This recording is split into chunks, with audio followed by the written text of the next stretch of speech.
Bismillahirrahmanirrahim. Assalamualaikum warahmatullahi wabarakatuh. Alhamdulillahi nuris samawati wal ard, ba'diha wa'siha wastiqbaliha. Nahmaduhu hamdan syakirin kama 'allamana an nahmadah wa nashkurahu kama 'allamana an nashkurah. Allahumma antal muqaddim wa antal muakhir biyadikal khair innaka ala kulli syai'in qadir. Salli wa nusallim ala afdalil anbiya'i wal mursalin nabiyyina Muhammad wa ala alihi wa sahbihi wa dzurriyyatihi wa ummatihi ila yaumiddin. Amma ba'd. Faya ibadallah, usi nafsi wa iyyakum bitaqwallahi faqad fazal muttaqun fala tamutunna illa wa antum muslimun. Qala ta'ala ya ayyuhalladzina amanu ittaqullaha haqqa tuqatih wa la tamutunna illa wa antum muslimun. Waslin wasliyat rahimakumullah. Segala puji bagi Allah yang telah memberikan segala nikmatnya terus-menerus, siang dan malam tanpa perhitungan, yang maha terjaga, yang tidak pernah mengantuk dan tidak tidur, yang maha hidup abadi dan maha memelihara semua makhluknya. Perhitungannya tak terhitung dan tak terkira, tak ada ungkapan yang terucap dari lisan sang hamba, melainkan ucapan Alhamdulillahi Rabbil Alamin.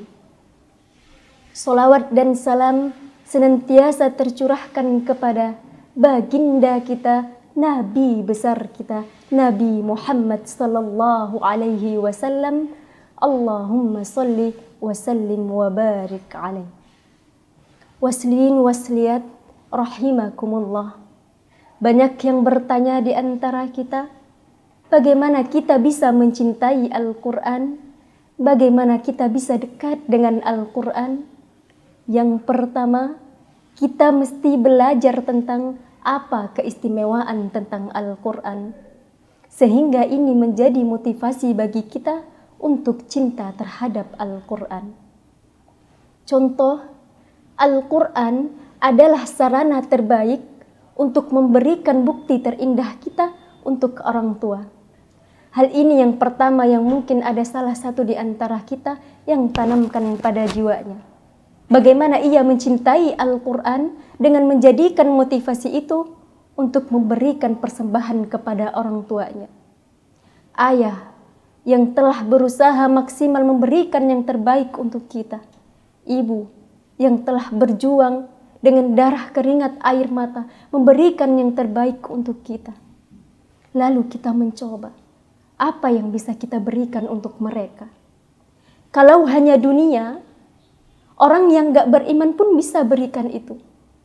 Kita ingin berikan yang sifatnya abadi. Kita ingin istimewakan orang tua kita. Bukan hanya di dunia saja. Tapi kita ingin tunjukkan kepada seluruh langit dan bumi ketika dihisap nanti. Dan di situ kita berkata kepada orang tua kita, ini persembahan saya untuk ayah yang telah mendidik dengan yang luar biasa. Untuk ibu yang telah berjuang dengan yang luar biasa. Kita ingin tampakkan kepada seluruh penghuni langit dan bumi dengan anugerah terbesar yang diberikan seorang anak untuk orang tuanya. Ini tidak lain adalah Al-Quran. Di dalam Quran surah Ar-Ra'd ayat 23 dan 24 Allah berfirman, A'udzu billahi minasyaitonir rajim. Bismillahirrahmanirrahim. Jannatu adnin yadkhulunaha wa man salaha min abaihim wa azwajihim wa dzurriyyatihim wal malaikatu yadkhuluna alaihim min kulli bab. Salamun alaikum bima sabartum fa ni'ma uqbad dar. Ada sekelompok orang yang akan masuk surga melalui surga Adnan. Sebelum ia masuk, ia dihiasi dulu Dan di dalam Quran surah 35 ayat 33, di dalam tafsirnya yuhallawna fiha min asawira, dipakaikan gelang-gelang emas. Dan di dalam hadis At-Tirmidzi dipakaikan mahkota, diberikan penghargaan yang luar biasa. Siapa mereka? Itulah ahli Al-Quran. Sampai Al-Qurannya berkata, Allah mahalli ya Allah, hiasi orang ini, bedakan dengan yang bukan ahli Quran. Berikan ia mahkota, berikan ia jubah penghormatan. Lalu yang paling menarik setelah itu, diperintahkan kemudian dipanggil kedua orang tuanya.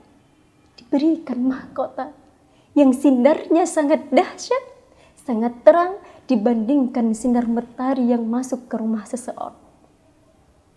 Masya Allah. Dan dipakaikan anak itu ke kepala kedua orang tuanya. Digandeng tangan bapaknya, digandeng tangan ibunya, pasangan hidupnya, anak keluarganya.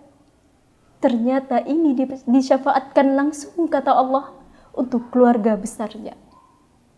Dan ketika digandeng dan dipardikan oleh Allah, dan disambutlah ia, wal malaikatu yadkhuluna alaihim min kulli bab. Semua malaikat penghuni surga berjejer di pintu surga untuk menyambut orang ini dengan keluarga besarnya, untuk masuk ke surga yang tertinggi. Salamun alaikum bima sabartum fa ni'ma uqbad dar. Dan malaikat mengatakan, selamat, kamu sabar menjadi ahli Quran saat di dunia. Selamat, kamu mencoba menghafal Al-Quran di malam harinya karena kamu penat di siang harinya. Mungkin ada orang yang mengatakan, kenapa kamu lakukan kesibukan yang saat ini? Tapi suatu ketika malaikat berkata, nikmati tempat terindahmu yang belum dijamin oleh siapapun karena kesabaran kamu. Dan yang paling dahsyat, kita tidak menjadi soleh pribadi, tapi kita menjadi soleh sebagai seorang anak yang bisa membahagiakan orang tua kita. Ini motivasi yang sangat besar. Dan yang kedua, Nabi mengatakan, khairukum man ta'allamal Qur'an wa 'allamah. Tidak ada orang yang baik, kata Nabi, menjadi puncak terbaik kecuali orang yang mau belajar Al-Quran dan mengamalkannya. Karena itu di dalam Quran surah 35 ayat 32, Allah menyifati orang yang mau belajar Al-Quran dengan benar, orang yang bertransformasi akan menjadi seorang yang sangat mulia. Thumma awrastal kitabal ladzina astafaina min ibadina faminhum zalimun li nafsihi wa minhum muqtasid wa minhum sabiqun bil khairati biidznillah. Ahli Quran yang benar, hafidz yang benar, maka ia akan menjadi tio dalam kebaikan. Maka dari itu, kalau ada kita lihat ahli Quran yang baru saja, jangan katakan dia hafiz 30 juz, dia baru saja menghafal 1 ayat, 2 ayat, ayat yang dihafalnya itu akan merubah menjadi dia lebih baik, karena dia mengandung firman Allah yang maha baik. Dan kalau ada kita jumpai ahli Quran yang kata-katanya tidak baik, pandangannya tidak baik, maka dia belajar Al-Quran dengan cara yang salah. Demikianlah yang dapat saya sampaikan. Semoga bermanfaat untuk kita semua. Jika ada kebenaran, itu datangnya dari Allah Subhanahu wa Ta'ala, dan jika ada kesalahan, itu datangnya mutlak dari saya.